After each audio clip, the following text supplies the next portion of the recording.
Hello everyone, আজ বাড়িতে eggless cake বানিয়ে নিয়েছিলাম। কিভাবে বানিয়েছিলাম তোমাদের সাথে সেটা শেয়ার করছি। আর এটাকে ডেকোরেশন যখন করব তখন সেটাও তোমাদের সাথে শেয়ার করব। প্রথমত হাফ কাপ ময়দা নিয়ে নিয়েছিলাম, তারপরে 1/4 টি স্পুন বেকিং সোডা, তারপর half teaspoon baking powder, 1 tablespoon গুঁড়ো দুধ।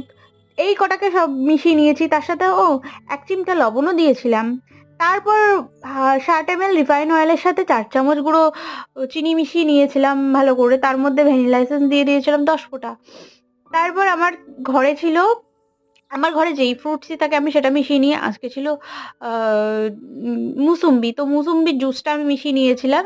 হাফ মানে পুরো গোটা একটা মুসুম্বির জুস নিয়েছিলাম। আমের সময় আমও মিশিয়ে নিই, তো বেশ ভালো ইয়ে আসে। তারপরে সব একসাথে মিশিয়ে আমি কেকের মোল্ডের মধ্যে দিয়ে 20 মিনিটের জন্য কড়াইতে চাপিয়ে দিলাম, লবণ দিয়ে স্ট্যান্ড দিয়ে তাতে বসিয়ে।